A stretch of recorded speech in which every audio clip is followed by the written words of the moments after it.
e fazer de novo. Hoje a gente vai implementar o vetor, o slice, que vocês usam de slice. Então, qual é a característica do vetor dinâmico? Normalmente esse carinha ele tem o nome de vetor estático ou vetor dinâmico. Estático é quando ele não gerencia tamanho automaticamente, por exemplo, o array lá cru do Java, e dinâmico é que nem o array list, ou que nem o slice, ou que nem o vector. Qual é a regra? Quando vocês inicializarem a estrutura, vocês vão alocar um tamanho para ela, um tamanho rígido. Conforme você vai tentando inserir os elementos, você só marca, por exemplo, eu comecei aqui com 3 casinhas, mas atualmente ele não tem nenhum elemento. Então eu coloco e diz assim, olha, não tem nenhum elemento, mas cabem 3 casinhas. Aí insere o 4, aí você, beleza, insere ele aqui, e agora o tamanho dele é 1. Insere o 5, aí você insere ele aqui, o tamanho dele é 2. Insere o 7, aí você insere ele aqui, o tamanho dele é 3. Insere o 9, você diz, ih, lascou, porque não cabe mais. O tanto que cabe a gente chama de capacidade, a quantidade de elementos que existe é o que a gente chama de tamanho. A capacidade é criada, né, é alocada por baixo dos panos para aquilo que você acha que vai precisar inserir no vetor. Quando você tentar colocar mais do que deveria, aí ele percebe que não cabe, você vai alocar um novo bloco, normalmente do dobro de tamanho, vai copiar todos os elementos que tinham para as posições, para as novas posições, vai atualizar a referência. Se o teu bloco de dados apontava para cá, o teu bloco de dados agora vai apontar para cá, e aí pronto, você continua cuidando da vida, só que agora pensando num bloco de tamanho 6. Então, vamos entender como é que a gente vai fazer as atividades de implementação de tipo. As atividades, elas estão divididas em 2, tá?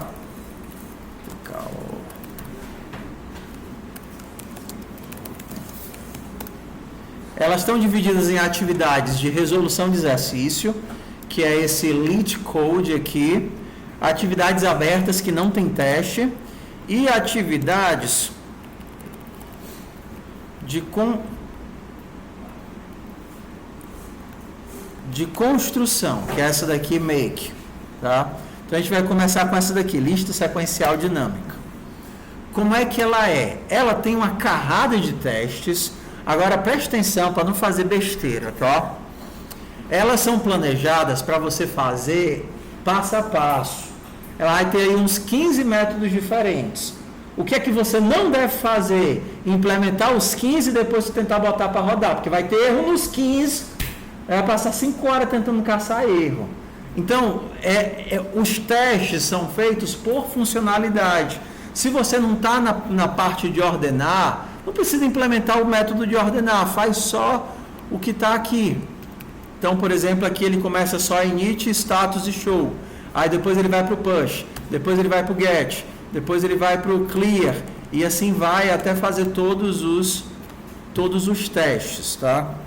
Então, vamos olhar aqui a descrição, C++ é assim, Go usa isso, Python usa isso, aqui ele vai explicar. Isso que vocês estão vendo aqui já é o teste. Ele espera que quando você der um comando de init, ele faça alguma coisa. No caso é inicializar um vetor de tamanho 3. Toda vez que tem um cifrãozinho é um comando. Isso daqui é o que é esperado da resposta do comando. Então quando você der um comando de status, é para aparecer que tem 0 elementos e 3 de capacidade. Vocês vão construir a estrutura de dados toda, do zero, não tem esqueleto. O que vocês ainda vão ganhar é um diagrama de classe. Tá vendo? Diagrama de classe. E vão ganhar pelo menos a parte de leitura de dados aqui implementada. Tá? Então tá aqui a leitura de dados, não tá nada inserido. E aí eu vou começar para vocês verem como é que é o passo a passo. Então vamos lá. Você entendeu o que é para implementar? Eu tenho que implementar um vetor. Qual é a ordem que eu sugiro? Você vai olhar o diagrama de classes, entender quais são os métodos, quais são os atributos, quais são os parâmetros, quais são os retornos e o que é que o negócio faz. Então, a primeira coisa que você vai fazer quando você pegar uma atividade dessa é ler e tentar entender na sua cabeça o que é que você vai implementar. Então, qual é a ordem? Número 1, você lê a descrição da atividade. Número 2, você vai olhar para os testes e ver se eles fazem sentido. Então, se eu criar um vetor de tamanho 3 e pedir para mostrar o status, tudo bem, não tem nenhum elemento, vai começar com 0 e com 3. Por que você tem que olhar para os testes primeiro? Porque se você não entender o que é que ele faz, você não consegue implementar. Faz sentido?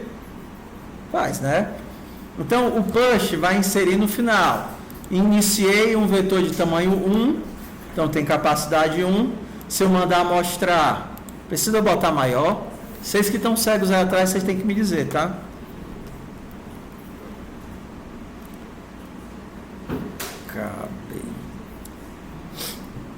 Então, tamanho 1, mandei mostrar, não tem nada. Coloquei o 3, está aqui o 3, tem um elemento, capacidade 1. Se eu tentar colocar o 4, a capacidade vai para quanto? Para 2. Se eu botei o 5, 3 elementos, capacidade 4. Botei o 1, 4 elementos, capacidade 4. Botei o 2, 5 elementos, capacidade 8, que a capacidade vai dobrar a cada rodada. Se eu tentar dar um get, ele vai me retornar o elemento. Se eu tentar dar um set, ele vai alterar o elemento nessa posição. Na posição 2 eu vou colocar o 20. No 2 tinha o 8. Agora vai ter o 20. Se eu tentar dar um get para um valor que não existe, eu quero que ele me dê uma mensagem de out of range, né? Eu não consigo pegar um elemento do índice que não existe, nem alterar um elemento do índice que não existe. Então, é para ele continuar como estava. Ok. Aqui é o push em sequência, né? Inserir vários elementos de uma vez só. Aqui é a ideia de reservar um bloco. Se eu reservar um bloco de 6 elementos, inserir todo mundo, está aqui. Se eu reservar um bloco de 10 elementos, ele vai realocar para caber em 10 elementos. Pop vai me tirar do final. Blá, blá, blá. Se você não quiser ler todo, você vai lendo conforme você for fazendo os testes, porque os testes são planejados para a gente ir fazendo de pouquinho em pouquinho. Então, vou começar com vocês os primeiros métodos. Não. Esse aqui vocês eu vou começar com vocês hoje. Vocês vão continuar em casa, porque a ideia para essa semana é que vocês entendam o processo de olhar o diagrama, entender o que é que ele faz, construir o método, fazer a conexão. Entenda que o processo é mais importante do que o resultado. Eu fiz o código, funcionou. Como é que você fez? Eu fiz tudo de uma vez e depois fiquei corrigindo o bug até rodar em todos os testes. Está errado. É justamente isso que eu não quero. Tá certo? Então o objetivo é entender o processo. Isso é o que a gente chama de TDD, desenvolvimento orientado a testes. Você tem os testes para passar.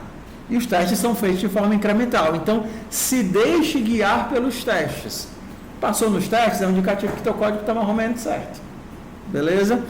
Amanhã, eu não vou, como são várias pequenas funções, eu vou implementar uma parte, a gente vai fazer em sala, e amanhã eu vou passar ainda em cima do vector, mais uma estrutura parecida com o vector que vai usar a busca binária para poder alocar e achar os elementos.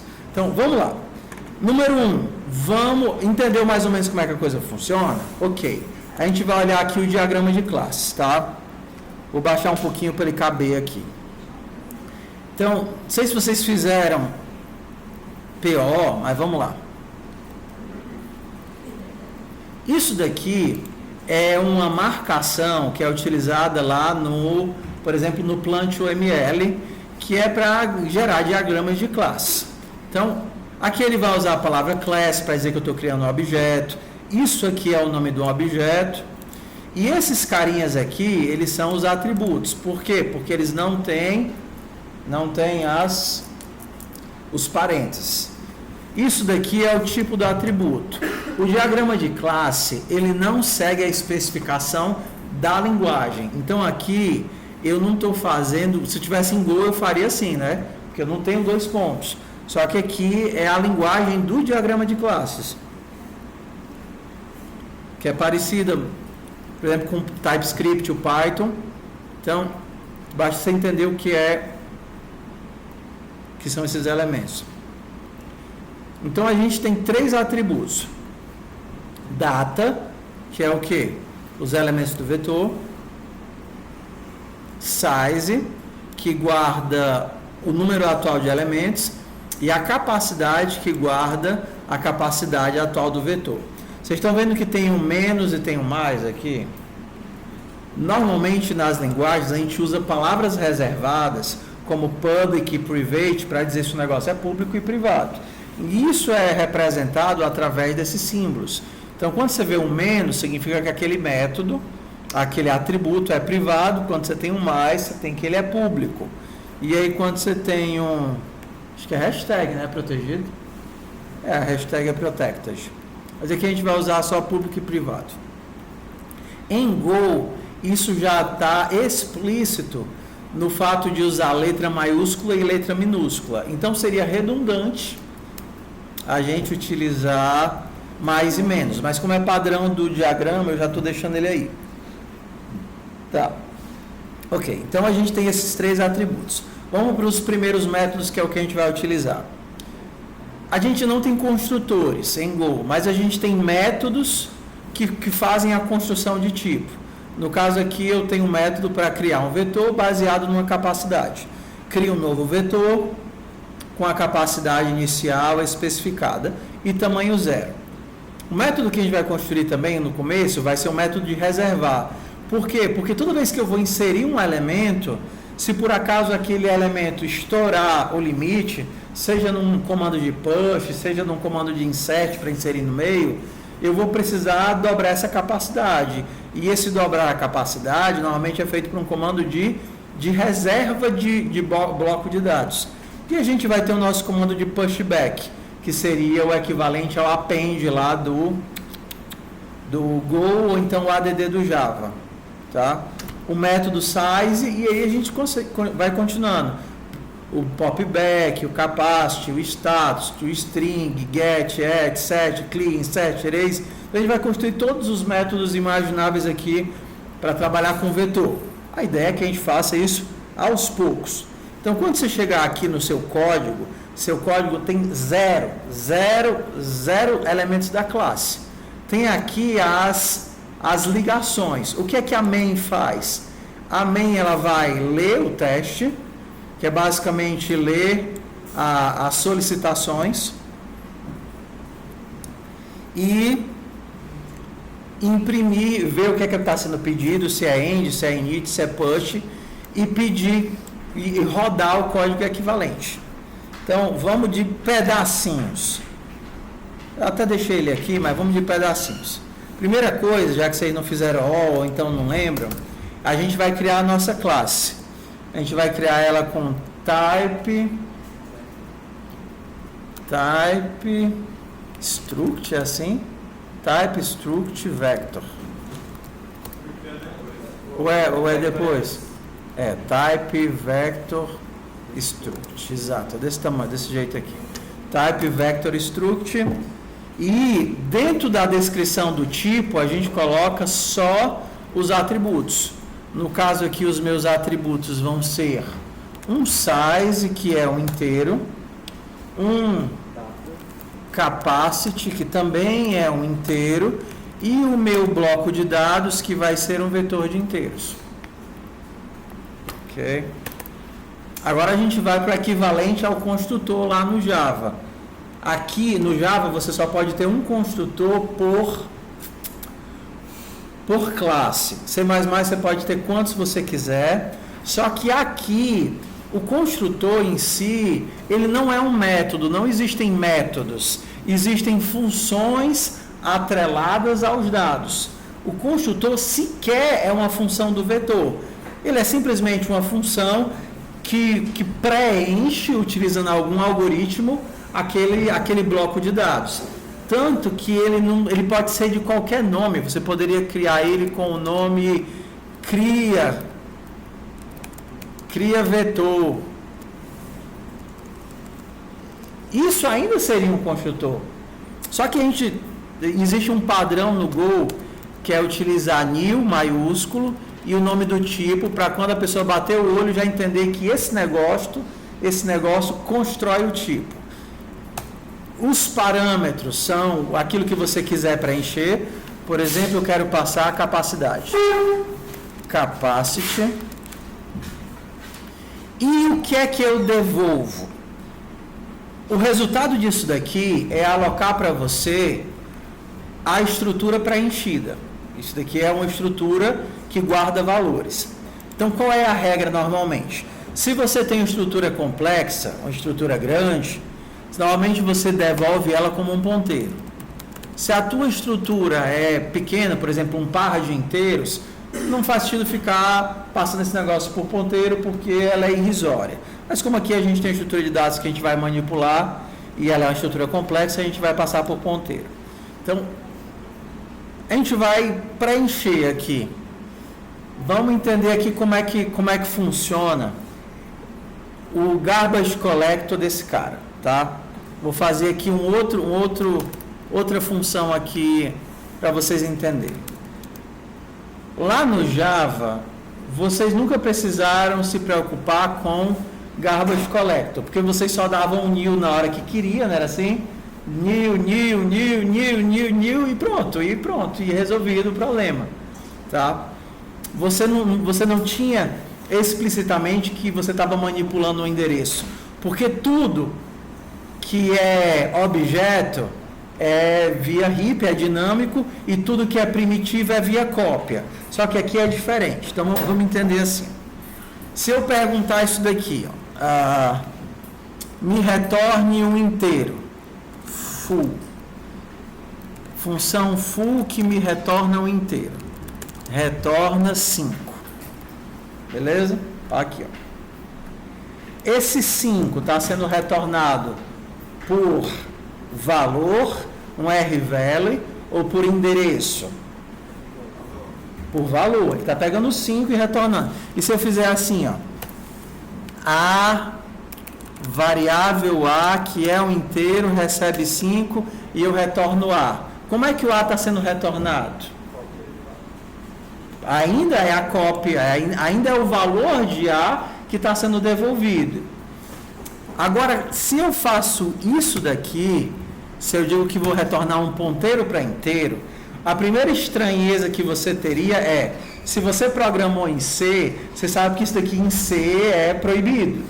Por quê? Porque em C, C++, o A é um bloco de memória local. Ele está lá no que a gente chama de stack, na pilha de memória.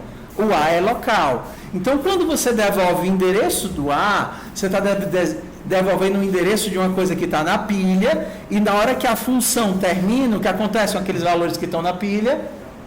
São desfeitos, porque eles estão sendo empilhados, eles são desempilhados. Então, você está retornando um valor que se torna inválido a partir do momento que a função acaba.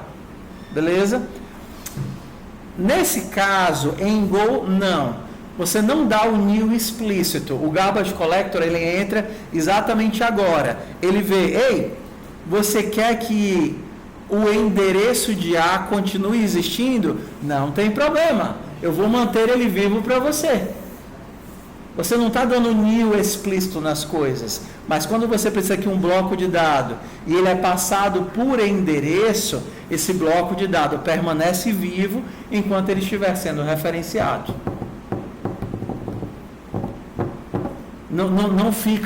Não é muito manipulável aqui para a gente o que é stack e o que é heap.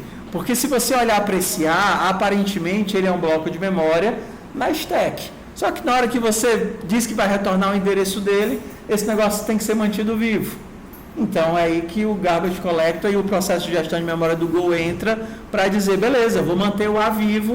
Então ele se torna um objeto, entenda como que a gente pensaria nas outras linguagens, um objeto dinâmico.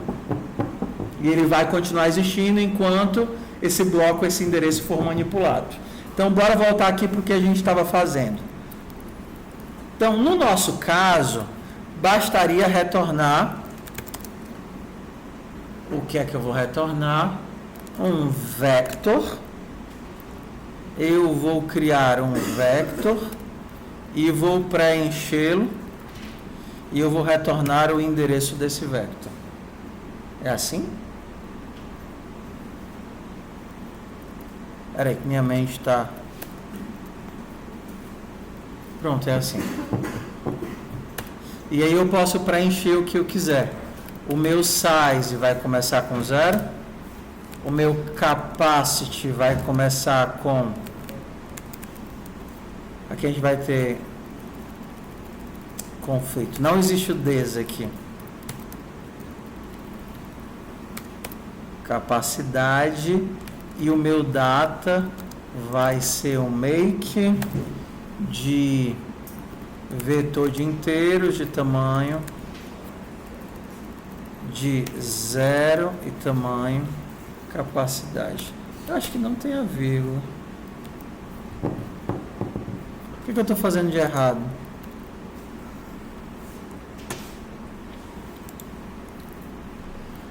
Bora pescar. Esqueci. Vet build src go.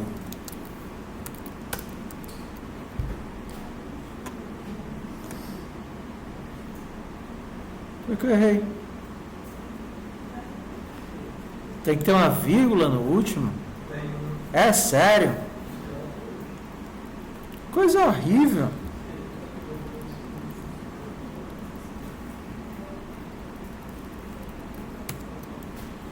Aí que coisas que você só descobre errando. Hã? Bora. Quando você está lá em Java ou em C++, o que é que você faz? Quando você tem um sombreamento de... Será que ele aceita isso daqui ou ele vai dar? Eu acho que ele aceita. Quando você tem um sombreamento de variável, você consegue separar o que é variável do objeto, ou seja, atributo, do que é parâmetro. Você separa um com o outro do des. Só que aqui a gente não tem o des. Não existe um objeto desse. Mas eu acho que ele separa aqui. Eu acho que ele vai entender que ele entende que isso daqui é um field e entende que isso daqui é o parâmetro. Nem precisei. Então esse cara aqui é um parâmetro. Ele entende que esse cara aqui é o parâmetro e esse daqui é o field, né? O que a gente chama de atributo. Então, o que a gente fez aqui? Preencher o bloco de dados. Só isso. Se eu não quisesse que ele fosse um ponteiro, quisesse retornar por cópia, era só tirar isso daqui. Não existe um new aqui, onde você cria o objeto dinâmico. Você cria o objeto, se você retorna o endereço dele, aí ele entende que tem que manter esse cara vivo. Então você pega o endereço com i comercial e diz que é do tipo endereço com o asterisco. Tudo bem? Ok? Isso daqui sequer é um método, porque o que a gente chama de método, ele vai ter outra cara. O que a gente chama de método, ele vai ter essa cara aqui. Ele recebe uma coisa que é um vetor, e aí eu poderia ter o método que eu quisesse, por exemplo, getSize. Vai retornar v.size. Isso aqui é o equivalente ao método. Esse getSize, ele é um método do vector. GetSize, ele é chamado a partir do vector e ele retorna um inteiro. Então, é bem isso, é bem funções que manipulam esse bloco de dados. Não tem muito mais além disso, não. Então, por exemplo, bora para o método que eu preciso para... Será que eu já posso fazer aqui? Eu já tenho init. Vou fazer só o toString, então. Bora. Function. Existe esse método especial que é equivalente ao toString de Java. É também o mesmo nome. Eu acho que o nome aqui é string. Ele não é toString, o nome aqui é string. String. E como é que é a saída que ele espera? Deixa eu ver o teste. É a saída de caixinhas, né? Então aqui, eu tenho o join aqui, tenho não, né? No filtro acabou não indo. A gente vai usar o join o tempo todo.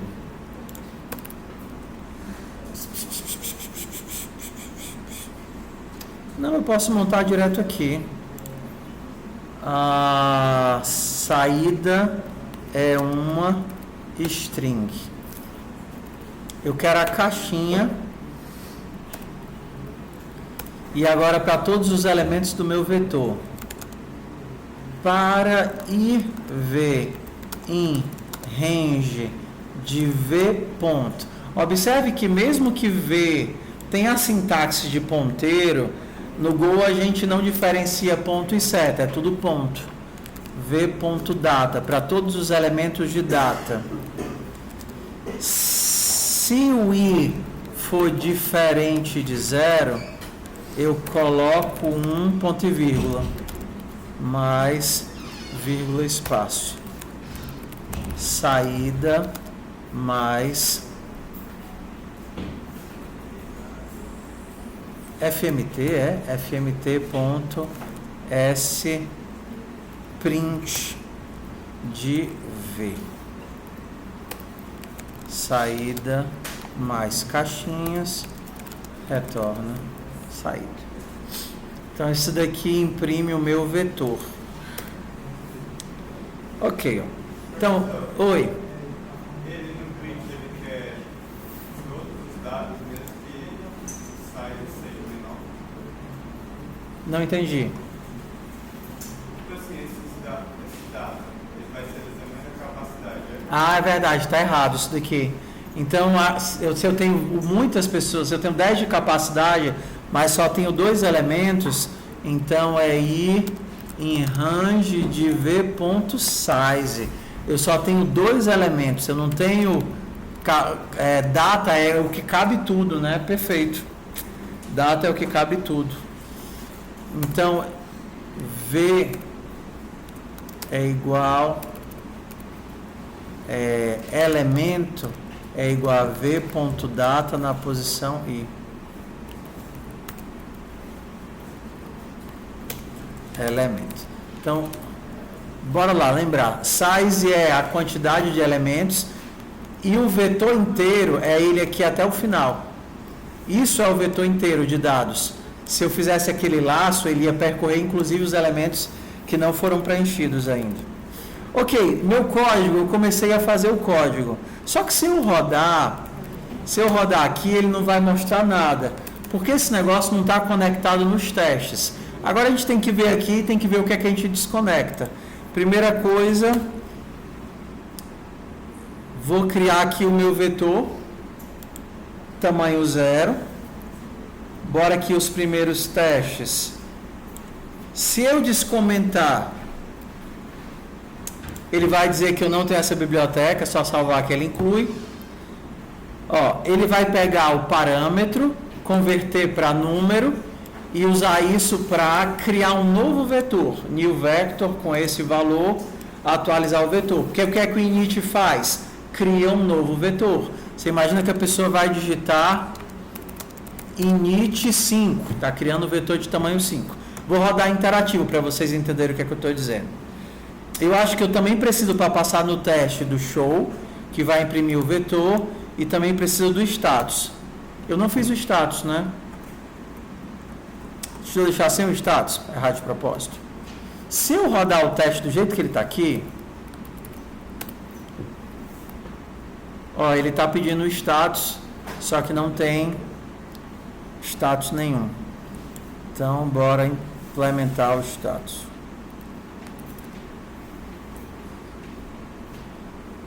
Status precisa imprimir. O que é que ele precisa imprimir? Size, 2 pontos, e o size e a capacidade. Ó, tem uma chamadazinha. Tá. Bora lá. Status. Então, bora lá fazer o status. status recebe uma e devolve uma string. Atenção, uma coisa importante. Todos os métodos vão ser puros. O que é que isso significa? A gente não vai estar dando print nem lendo dados dentro dos métodos. Tudo que é print vai ser dado lá na main. E tudo que é leitura de dados vai ser dado lá na main. Você imagina aqui que todas as funções são como o back-end. Ele recebe requisições e retorna informações. Não tem print e não tem scan dentro das funções das estruturas. Entendido? Isso a gente chama de função pura.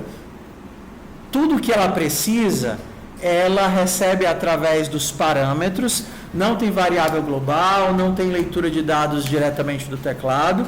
E tudo que ela devolve através do return. Não tem alteração de variável global, não tem print para o teclado.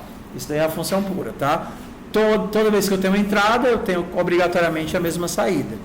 Então aqui eu vou retornar fmt.sprintf de, como é? Size, 2 pontos e o tamanho. Tem uma vírgula? Tem? Tem não. Capacity, 2 pontos e o tamanho e um /n.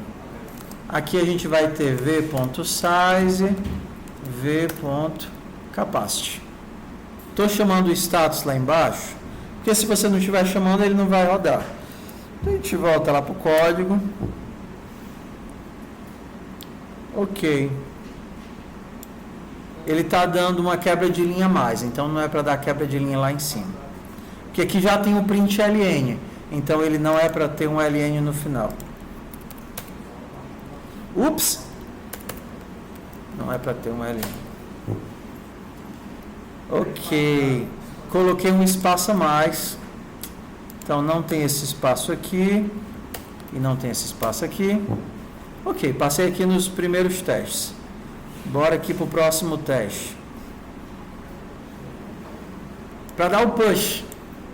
Ou seja, para dar o push eu tenho que inserir o elemento. Para inserir o elemento eu tenho que aumentar o tamanho. Então vamos para o método que é o método mais, entenda, o método mais difícil daqui. Então o nosso método de reservar, vector. Presta atenção que esse é o último método que eu vou fazer, tá? O resto agora tudo é com vocês. Aí eu vou só dar o suporte. O que é que o reserve faz? Ele vai ver se o tanto que foi pedido de capacidade é maior do que o atual, e aí ele aumenta o bloco de dados. Então vamos lá. Quanto é o tamanho atual? Se a capacidade for menor do que o tamanho atual, se eu criasse um bloco menor, eu perderia dados. C++, você perde os dados, mas aqui a gente simplesmente não vai fazer a operação. Então, se eu estiver pedindo, se a minha capacity for o quê? Menor do que v.size, estou pedindo menos do que o que cabe, então eu simplesmente vou desistir. Se não, eu vou criar um novo bloco, chamar de novo, make. Eu fiz uma coisa errada. Fiz uma coisa errada. Olha para cá, tá vendo? Olha para cá. Esse é o problema de a gente ter as abstrações, não ter as abstrações corretas. Preste atenção aqui, senão você vai se perder. Idealmente, eu faria isso daqui. Tá vendo? Idealmente eu faria isso, que seria o quê? Pediria um bloco daquele tamanho, zerado, para eu poder manipular, tá? Só que ele não me deixa manipular, criar diretamente vetores crus, né? Sem ser em tempo de compilação. Ou seja, aqui eu não sei qual o valor que ele vai pedir. A linguagem, ela me limita obrigatoriamente a trabalhar com slices. Aí o que é que ele está fazendo? Ele está criando, eu estou criando um bloco de tamanho 0, expansível até capacidade. Só que eu não quero que o Go gerencie isso, eu vou gerenciar isso. Então aqui sim, aqui eu estou criando um bloco que eu posso manipular. Por quê? Porque se eu fizesse do jeito que está aqui e pedisse para colocar um elemento na posição 3, ele não ia deixar, porque ele entende que tem tamanho 0. Mesmo que exista espaço de dados de manobra, ele não entende que eu que vou fazer essa manipulação, tá? Por quê? Porque a linguagem não foi pensada para ser trabalhada assim em baixo nível. Nesse caso, o C, né, o C++, eles seriam melhores, porque eles deixariam você dar um nil, dar um malloc exatamente do tamanho do bloco de dados que você quer. Então aqui a gente vai ter que fazer esse ajuste. Eu quero o bloco de dados tudo zerado. Pode deixar que eu gerencio a capacidade. Eu quero o bloquinho de dados todo zerado, todo preenchido, para eu poder escrever na posição que eu quiser. E aí eu venho para cá e eu digo, olha, eu quero um novo bloco de dados de capacidade. Ok, passo 1 feito. Passo 2, o que é que eu tenho que fazer agora? Copiar do bloco antigo para o bloco novo. Então, e de range de v.size, só dentro dos elementos, v novo na posição i, recebe v.data na posição i. Copiei todo mundo e agora eu substituo. v.data recebe novo. Ah, sim. Quanto é a nova capacidade?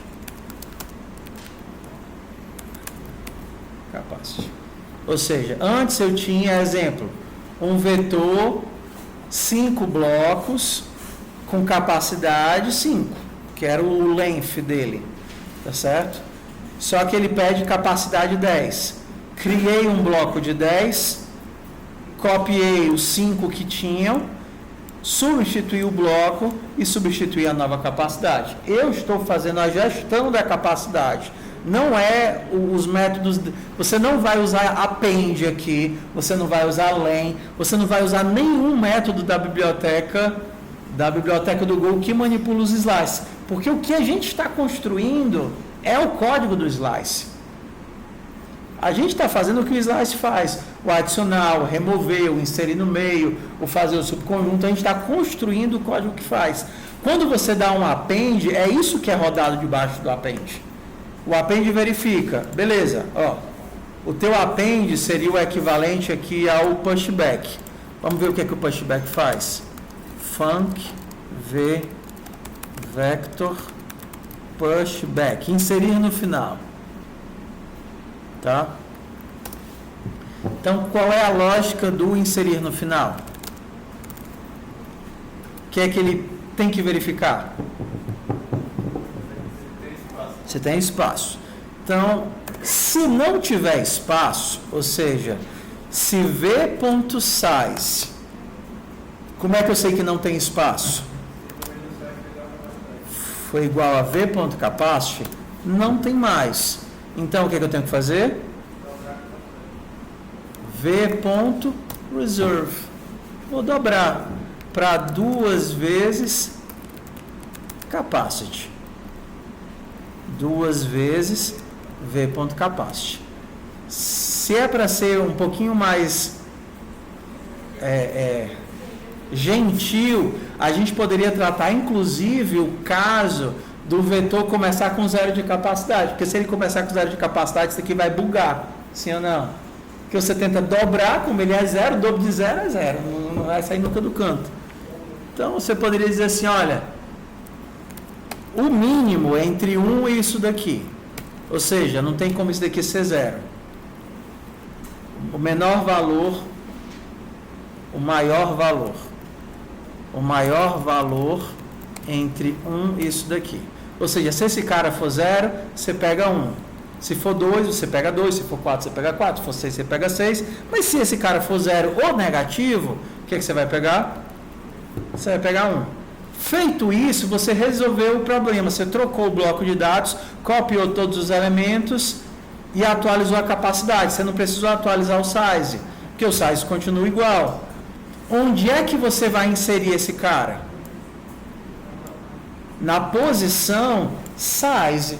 Porque quando o size é 0, ele vai para qual posição do vetor? Para o 0. E quando o size é 1, ele vai para a posição 1. Quando o size é 2, ele vai para a posição 2.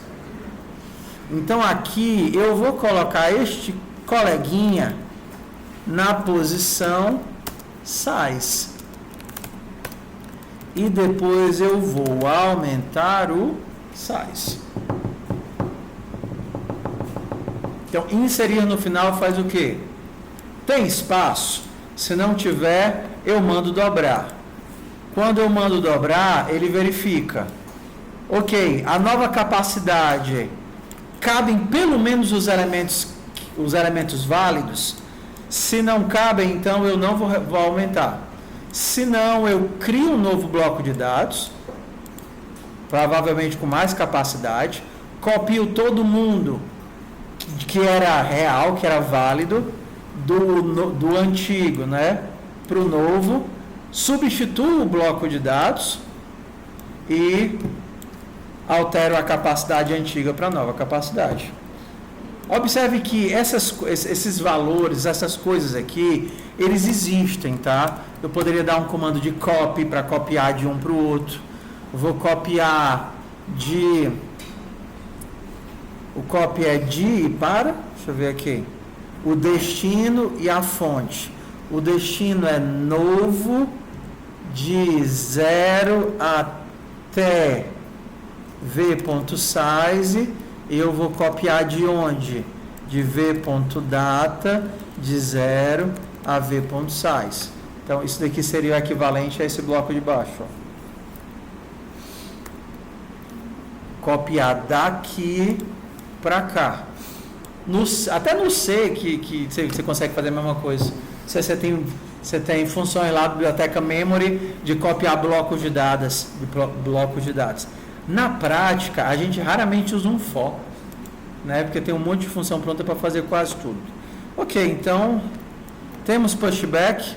Se eu mandar rodar, ele ainda não vai conseguir inserir. Por que o meu pushback não está inserindo nada? Porque você não fez a conexão. O teu pushback que você acabou de implementar, ele tem que ser invocado. Então, olha e veja, ó, para todas as partes. Quando você recebe um comando, isso daqui que você está recebendo, ó, push 3, 4, 5, 6, 7, é quebrado em um vetor de argumentos. E o que ele está dizendo é, ó, do 1 até o último, converte esse argumento para um valor e dá um pushback desse valor. Ou seja, ele está chamando o pushback para todos os elementos daquela lista. Se você seguir o diagrama certinho, normalmente os nomes vão bater. Se você quiser dar o seu próprio nome, não tem problema. Eu não queria chamar esse negócio aqui de pushback. A classe é sua. Você pode mudar o nome. Eu quero chamar esse negócio de append, para ficar que nem o padrão do Go. Ok, a classe é sua. Isso daqui você pode fazer se quiser. Mas se você muda o nome da classe aqui, o que é que você vai ter que mudar também? Mudar a invocação que está sendo feita lá na main. Tá? E aí quando você fizer, ele vai passar, cadê o teste? Passou no teste? Aqui eu já estou no outro teste, né? O que está dando errado? Tá aqui, é outro teste, tá? Professor, Oi. posso ver se eu funciono reserva? Pode ver o quê? Reserva. De o quê? Reserva. Resetar? Não, reserva. De reservar.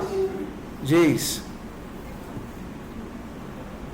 Tipo assim, a gente tem que se preocupar em tratar. Deixa eu ver nesse. Aqui é. Porque assim, como é que funciona o reserve? Depende da linguagem. Normalmente você consegue reservar em qualquer momento do tempo de vida. Por exemplo, C++, você pode meter um reserve na hora que você quiser. E aí ele simplesmente faz esse processo de aumentar o bloco de dados ou fazer um shrink, né? Cortar o bloco de dados. diminui aí para 500 elementos. Se tinha mais, tem problema não, você vai perder, fazer um descarte. Em outros, você só consegue fazer isso na hora da criação, e ele, por exemplo, em outros você nem consegue manipular isso diretamente. Você teria que criar o bloco já preenchido e depois mandar, aí vai depender de linguagem para linguagem. O que a gente tem que fazer aqui? Vamos lá. Por que é que eu estou criando um reserve ao invés de fazer tudo dentro do ADD? Porque não é só o ADD que adiciona elementos. Você tem o método insert, que adiciona um elemento no meio do vetor, no começo do vetor, e ele tem que fazer esse deslocamento. Então, como eu vou precisar usar o reserve mais de uma vez, a gente acabou criando o reserve. Então, o que a gente vai fazer agora? Eu vou mandar o código do jeito que está aqui para vocês. Não sei se vocês estavam tentando construir juntos ou não. E aí vocês vão continuar do jeito que está aqui. É só isso. Vocês vão tentar continuar. Por exemplo, vai lá para o pop. Depois tenta fazer o insert. Depois tenta fazer o erase. Sugiro que se vocês tiverem dificuldade com o insert e com o erase, vocês vão para outros mais simples, como por exemplo, index of, que retorna o índice dado valor. Ei, cadê o 5? Aí você retorna o índice do 5. Contains, é saber se o cara tá ou não tá. Clear, que é para limpar. Então tem muito método simples, ó, get, capacity, muito métodozinho simples. Então bora lá, vou pegar esse código, do jeito que está aqui, mandar para vocês. Hoje eu ainda gastei mais tempo, porque eu tive que fazer toda essa introdução à orientação a objeto, mas amanhã vai ser mais vocês do que eu. Bora lá pro Don'tpad.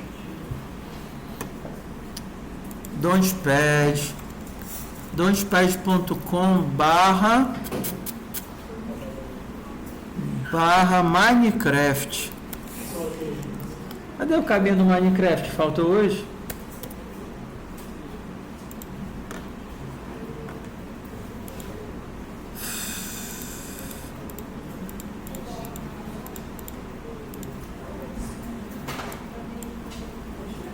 Bora lá, tá lá no Minecraft, o main.go.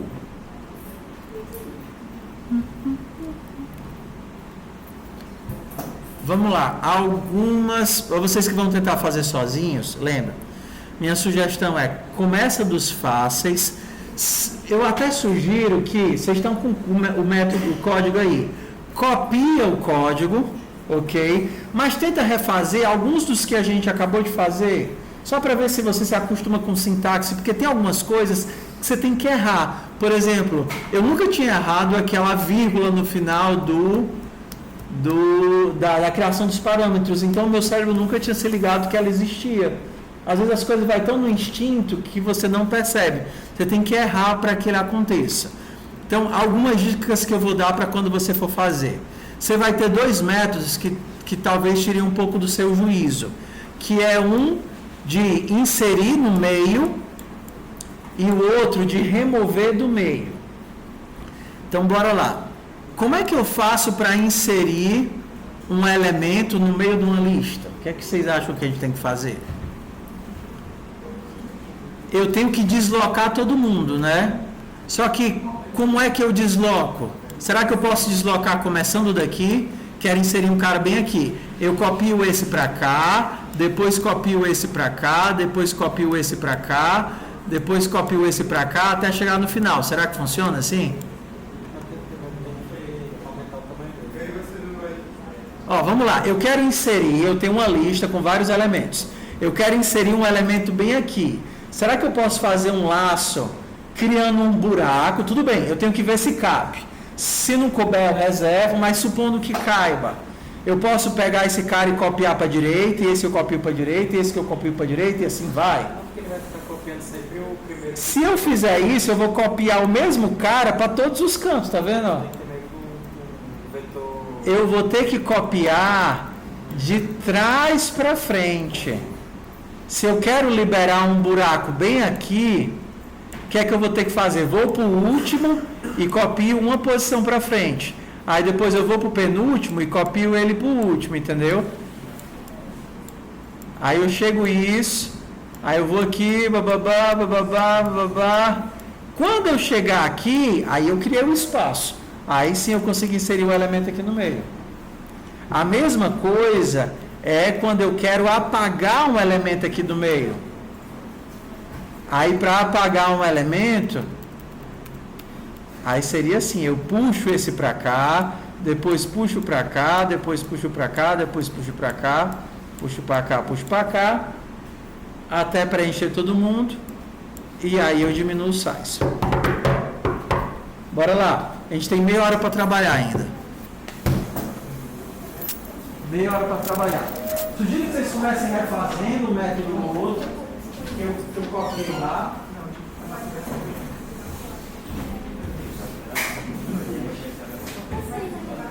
E aí depois vocês copiam, vocês tentarem refazer um.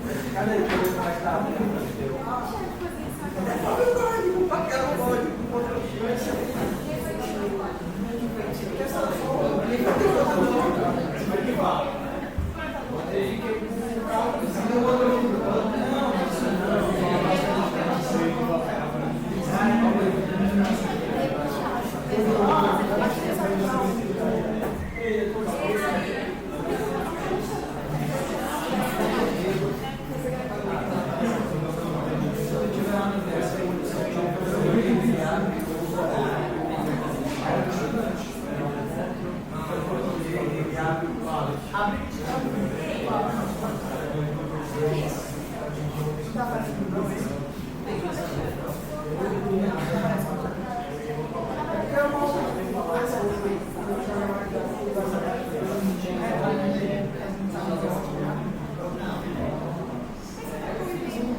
Passar os índices, você poderia usar as próprias máquinas. tem que saber onde ele está trabalhando. Se você não passar o índice, ele começa a trabalhar no mercado de conteúdo.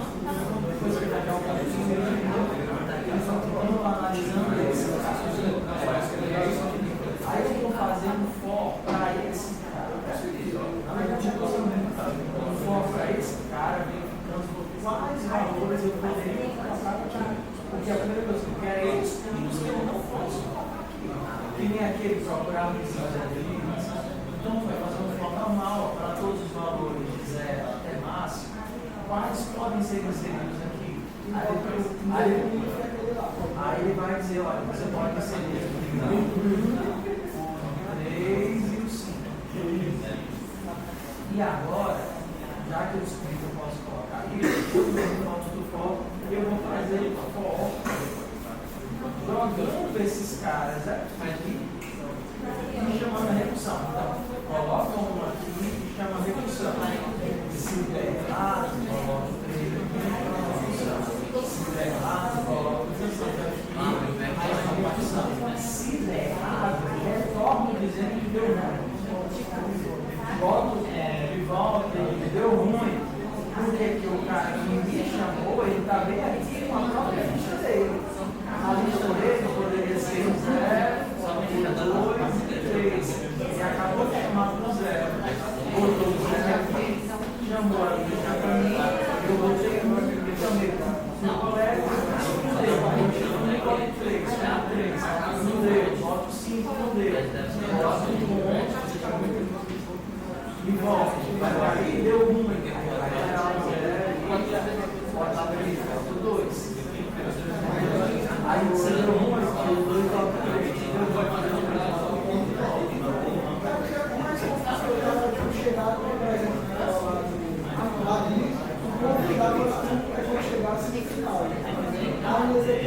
Não, aqui você tem mais se eu chegar no final do leitor, é porque eu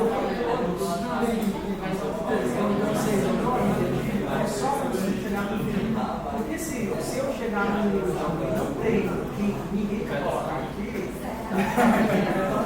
nunca vai acontecer de eu chegar no último e ter duas opções. Entendeu? Porque isso seria um caso que eu teria múltiplas soluções para o mesmo problema. Aqui não. Então, é porque eu estava fazendo a questão do dia, você usar a forma, poder pensar. Aí entendi, a gente vai fazer o for analisando para cá. Aí só vai pensar o número do for, caso ele você tem o for da mão. Quem anda é a recursão. Imagina que a mesma coisa do labirinto. O labirinto ele não vai andando, só que aqui o teu labirinto você não vê. Mas na hora que você chama para o primeiro cara, ele vai chamar para o 1, não deu certo, vai chamar para o 2, não deu certo, vai chamar para o 5, ok. 5 deu, o 5 vai chamar para o 2, não deu certo, vai chamar para o 3, não deu certo, não está chamado, aí o 4 chama para o 5, o 3 e aqui não deu certo, aí volta, volta, entendeu? Vamos lá, eu vai. Não, entendeu? Cara, é muito divertido. Muito divertido. Mas aqui ele ainda está comprando o tamanho do Não,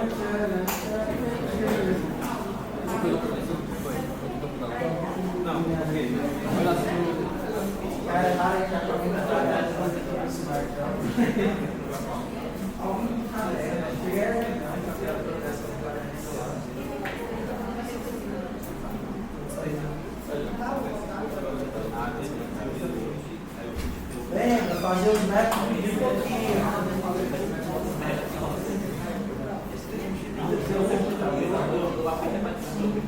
Você instalar o link da SL. Não, calma.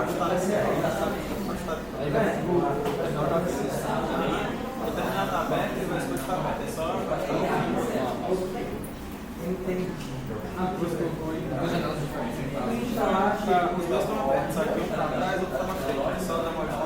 Qual é a versão do teu Windows? Ok, tá. Qual é o que dá a continuação? Não, ele está. Já vai tentando mandar isso. Não precisa dar um comando.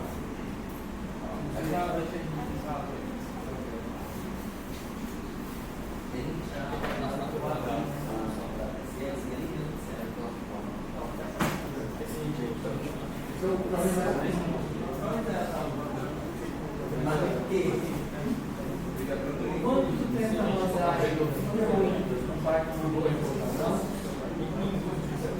isso WC é só para. É mais fácil, mas ele também funciona de dois pais nativos. Tem um pai nativo, abre o qual é a chave. Tem o break, Aí tá vendo? Eu me sinto obrigada a comprar lá fora.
Bora, tá na atividade de embora, vamos.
Ele não foi salvo no convite, então você não tem como soltar porque ele não está salvo. Então você pode simplesmente apagar a vontade do outro.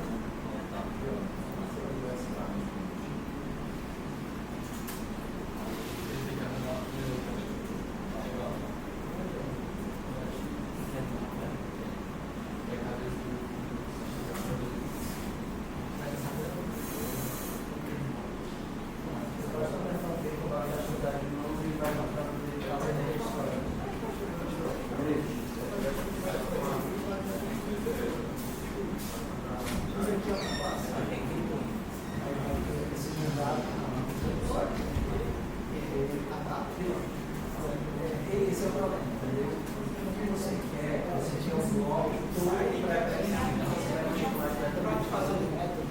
E aí essa é a fusão. Vai facilitar lá, mas é complicado, porque não é transparente. E ele já deve ser assim, não, se você é seguir, eu voto em uma peça que você faz a lista quando você não faz, não. Exatamente, aí vai colocar as influências, aí vai fazer o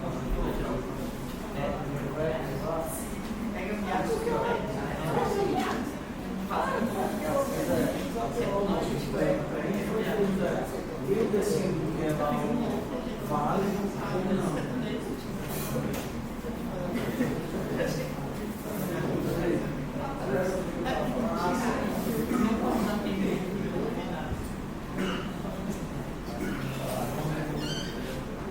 Fez um clone para algum local, um jogo de clonado tu tem um voo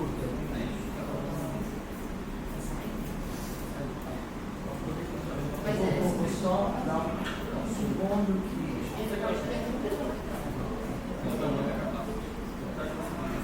na hora que você abrir, você vai ficar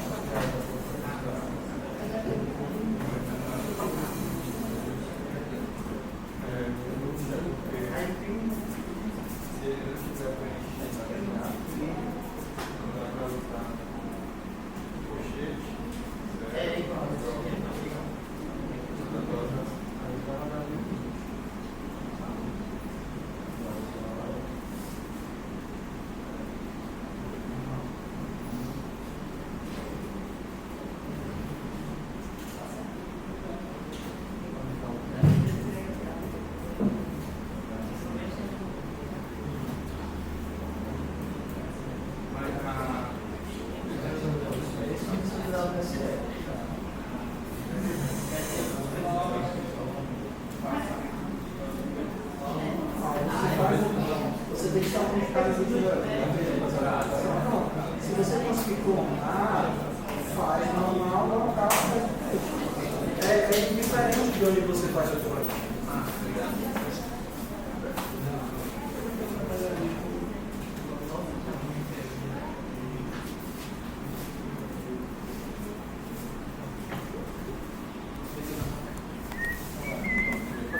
Oi.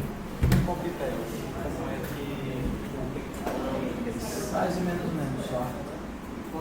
Mas não tem o erro, né, de não ter nenhum elemento? Ah, sim, eu não mostrei erros não, né? Vamos nós aqui, ó. Vamos aqui, deixa eu mostrar uma outra coisa. Vamos lá. Tratamento de erros. Você tem basicamente duas formas de lidar com erros. Uma é através de retorno e outra é através de exceções. Então,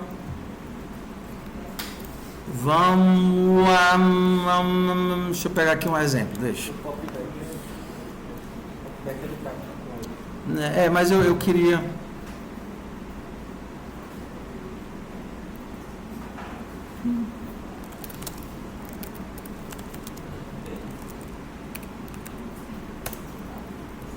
Vou mostrar aqui os dois casos. Ok. Você quer tentar transformar... Foca aqui, meu povo. Foca aqui, ó.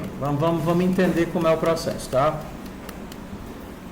Sabe que eu não gosto de me ater a uma linguagem. Eu gosto de me ater ao conceito.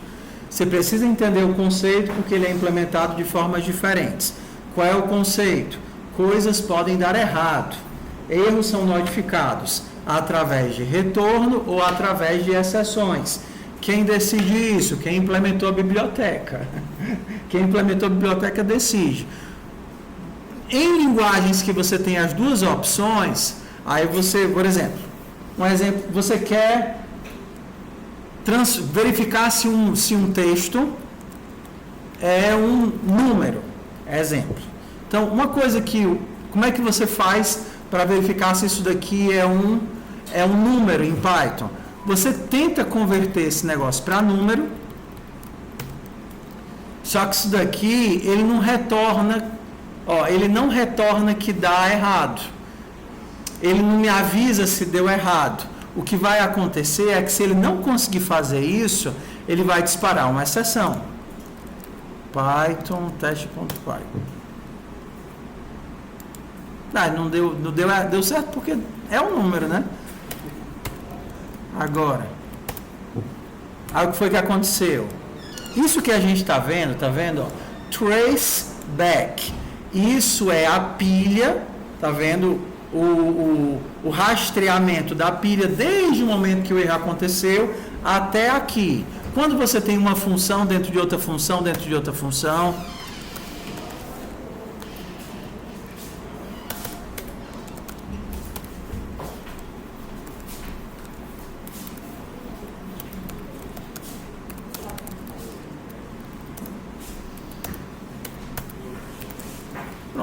agora eu tenho uma função que chamou outra função, que disparou a exceção. Aí quando a gente faz isso, a gente tem a camada até chegar em mim. A main chamou a função bar, que chamou a função full, que disparou a exceção. Então você tem a pilha, a exceção estoura, ela vai voltando. Isso era para vocês terem visto em PO. Vocês viram isso em PO? Alguns sim ou não. Então vamos. Então como é que a gente lida com exceções? A gente lida com exceções colocando em algum lugar dentro desse retorno de estouro alguém para capturar esse problema. Então esse problema, nesse caso específico, é de que tipo? Um erro de valor. Então eu poderia dizer, olha, tenta fazer isso. Se por acaso você tiver um erro de valor, então retorna 0. Então, essa função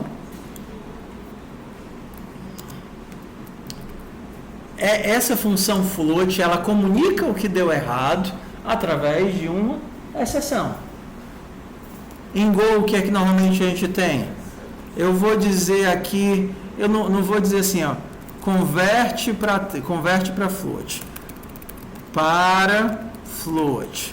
Então, isso daqui vai me retornar uma tupla, que é o meu float, que eu estava tentando consertar, e um booleano para avisar se deu certo. Se eu conseguir converter, eu vou retornar o valor que eu consegui converter e true para dizer que deu certo. Se não, eu vou retornar 0 e falso. Agora, a minha função, ela se comunica com o mundo exterior através de uma devolução de dados, ao invés de se comunicar com uma exceção. Então, esse daqui é o padrão do Go. O Go, ele não suporta exceções. Por quê? Porque ele não quer que as coisas aconteçam e não fiquem explícito que dá um problema. Então, se eu quisesse tentar converter alguma coisa, por exemplo, aqui, valor, que é um string. Se eu quisesse tentar converter alguma coisa, valor, eu teria que testar. Aí eu vou pegar o valor e se deu certo. Não é assim que a gente vê normalmente em Go? Pega o valor e se deu certo. Então, como é que a gente faz isso aqui? Então, aqui a gente vai ter a seguinte carinha. Eu preciso de um método popback, que vai retirar o último elemento. Então, eu tenho aqui um método popback. Só que tirar do fim pode dar ruim, né? Por quê? Porque ele pode estar vazio. Ele vai retornar um inteiro, não é assim? Ele retorna o valor, não? Só tira. Então mas ele retorna? Retorna. Tá. O tipo de dados para erro é erro, já é padrão. Então, se tem um elemento, se tamanho de v.data é maior do que 0, é porque tem alguém. Se tem alguém, eu vou pegar o valor, o elemento vai ser v.data, em que posição? v.size menos 1. Vou diminuir o tamanho, v.size menos 1. E vou retornar esse cara. Retorno o elemento e digo que não deu erro. Tá vendo? Ó? Não deu erro. O nil, ele é o nulo. Já que aqui eu estou querendo saber se deu erro ou não, eu posso dizer que não deu erro. Se por acaso der erro, que foi quando ele não entrou nesse if, eu posso retornar qualquer coisa e eu posso retornar um erro como uma mensagem de texto. Seria esse fmt.errorf. E aqui você pode colocar a mensagem que você quiser. Por exemplo, como é? Vetor vazio. Olha como é que esse negócio é chamado lá embaixo. Ó. Vou chegar aqui no pop. O que é que o pop vai tentar fazer? Ai não, o pop não retorna nada não. Retorna sim. Só que o meu pop está retornando, mas o pop do diagrama... tá bem, tá aqui, ó. Tá errado isso daqui. Tá vendo?